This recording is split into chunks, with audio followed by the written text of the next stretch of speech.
Welcome to session second of probability distribution. We have started the problem which of the following are not a probability mass function and justify your answer. Okay reason द्यायचं होतं. हा तुमचा पुढचा problem आहे.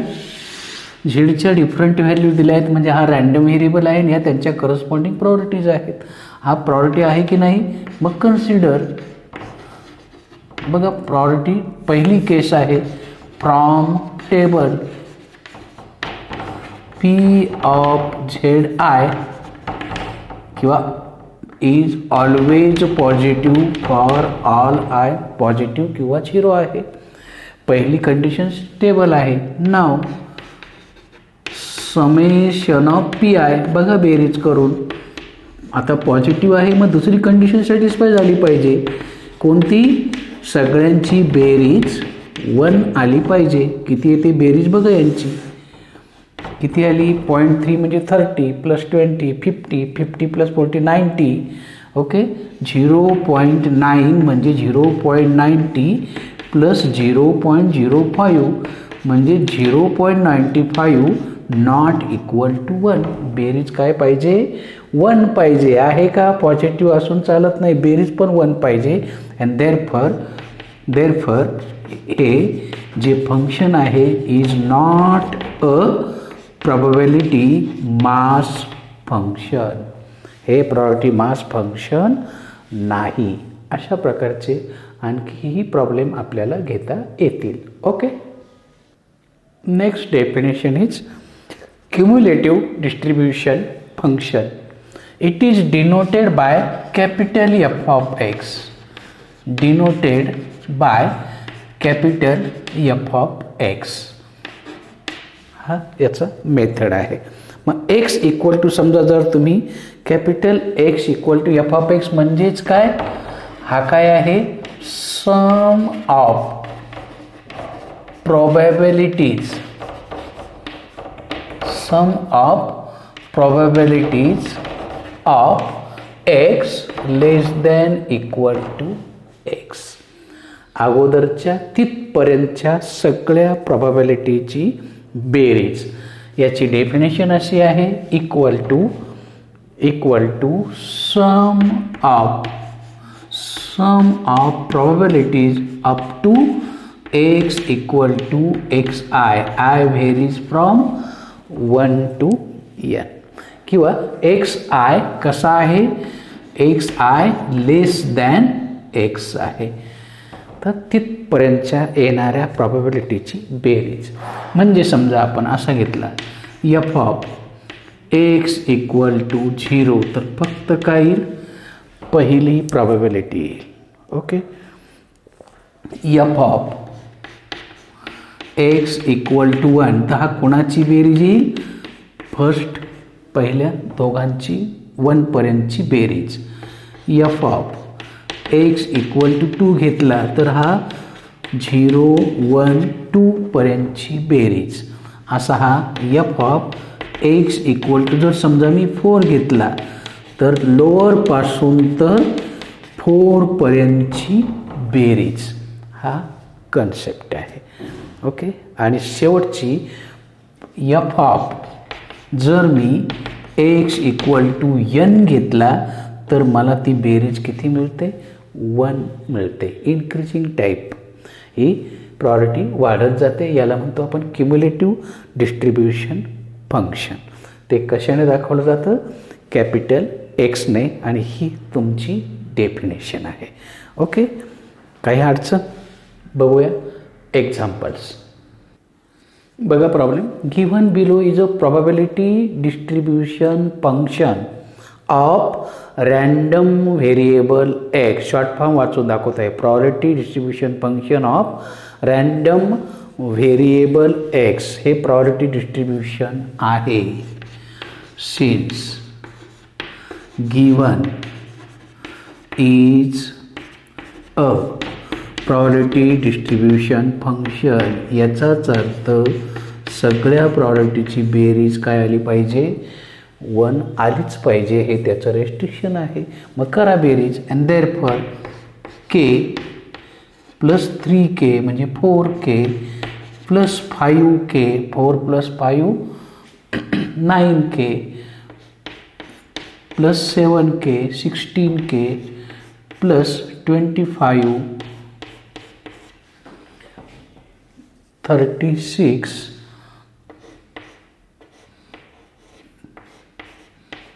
Equal to 1. करा सगळ्यांची बेरीज. Okay, 9 आणि 1 10, 7 13 आणि 7 20, 5 आणि 3 8 बरं का. 3 आणि 1 4, 4 आणि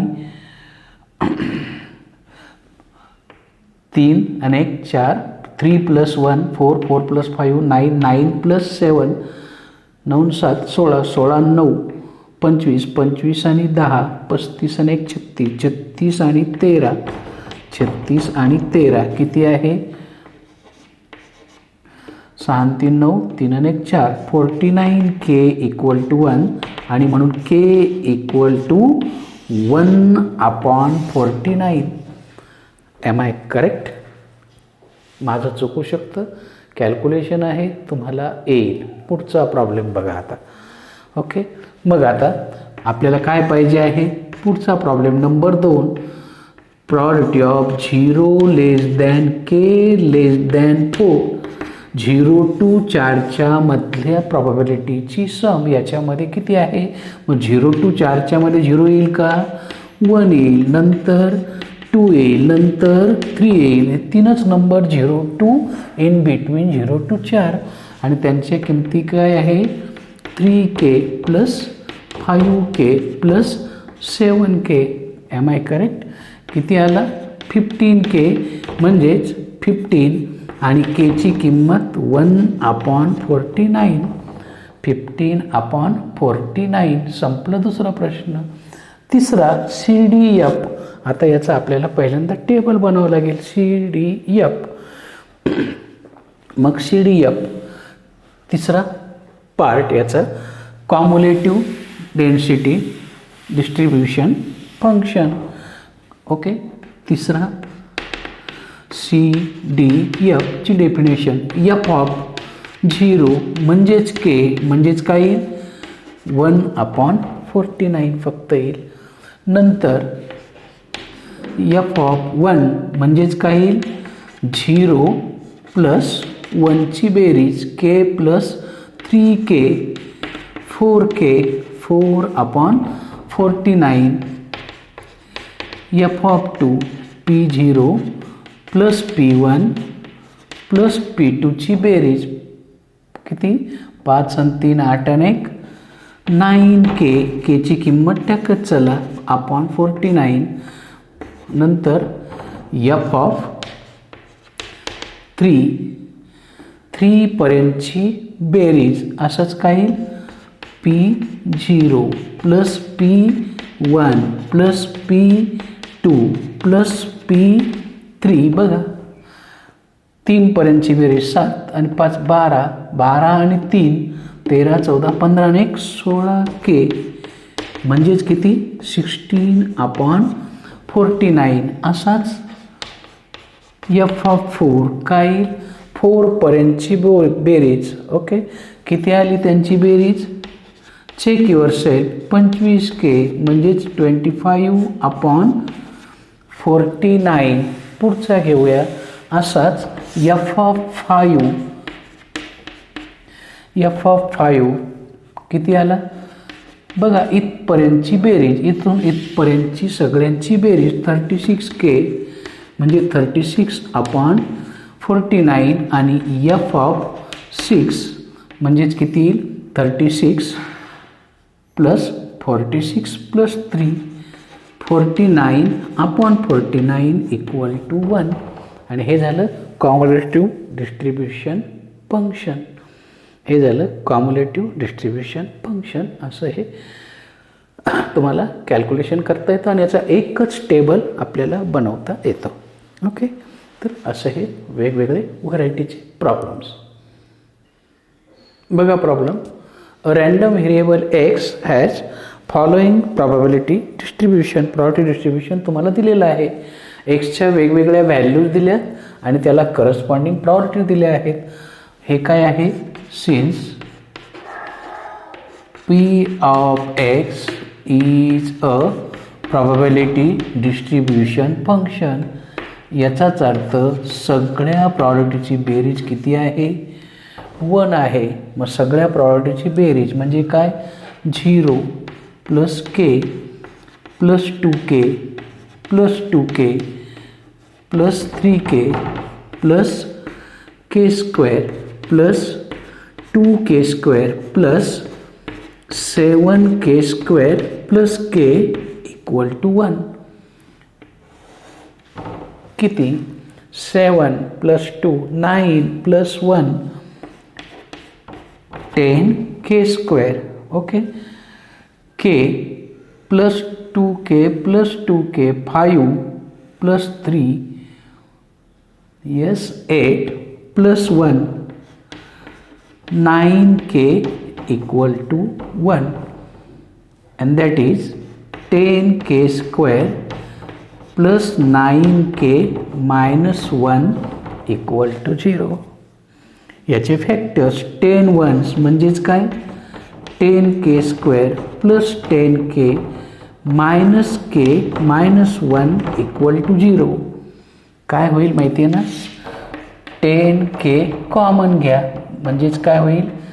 k plus 1 minus common k plus 1 equal to 0 म्हणजेच 10k मायनस 1 आणि k प्लस 1 इक्वल टू 0. याच्यावरनं kच्या किमती 1/10 किंवा k ची किंमत -1. पण k कसा आहे?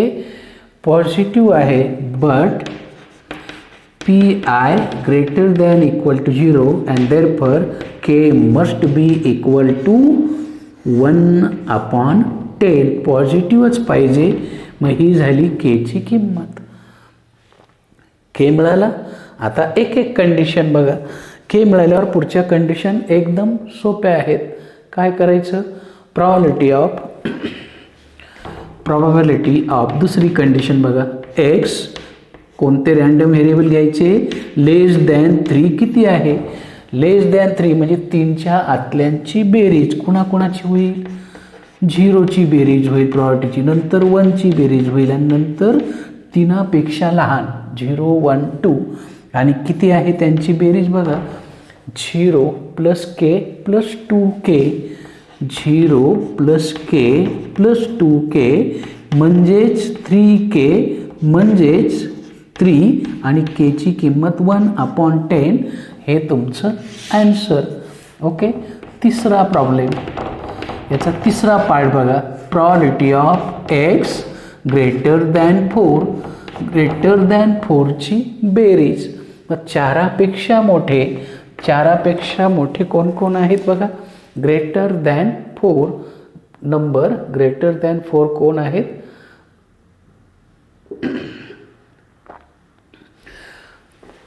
कोण आहेत? 5 6 आणि 7ची येणारी प्रॉपर्टी. 5ची काय आहे? k स्क्वेअर आहे. याची 2k स्क्वेअर आहे. याची 7k स्क्वेअर प्लस k किती झाले? विच इज इक्वल टू 7 आणि 2 9 1 10k स्क्वेअर प्लस k. करा. 10 इंटू 1/10चा स्क्वेअर 1/100 प्लस 1/10 म्हणजेच पुन्हा किती?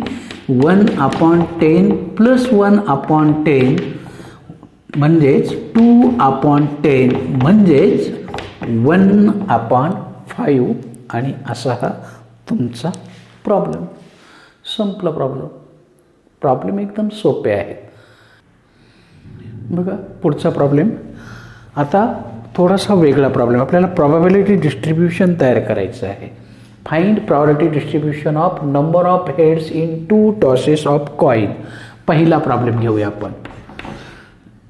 2 टॉसेस ऑफ कॉइन म्हटल्यावर यस मध्ये किती एलिमेंट येतील? 2 टॉस म्हटल्यावर दोन्ही हेड येतील. फर्स्ट हेड सेकंड टेल और first tail second tail head और बोथ आर टेल म्हणजेच एन एसमध्ये किती एलिमेंट येतील? 4 एलिमेंट येतील. एक्स काय घेतला आहे आपण? नंबर ऑफ हेड्स पाहिजे आहे. मग नंबर ऑफ हेड्स काय काय असू शकतं? एकही हेड येणार नाही म्हणजे दोन्ही टेल येतील, किंवा 1 हेड येतील किंवा 2 हेड येतील, कारण हायेस्ट 2च आहे. मग आता therefore probability of X equal to 0 म्हणजेच काय? प्रॉबॅबिलिटी दॅट नो हेड म्हणजेच काय आहे? बोथ टेल आहे. मग बोथ टेल किती आहे? एकच एलिमेंट आहे. कितीपैकी? 4 पैकी. ही झाली त्याची प्रॉबॅबिलिटी. नंतर P of H equal to 1 काय आहे? हेड आहे. एक एच असणारे एलिमेंट किती आहेत?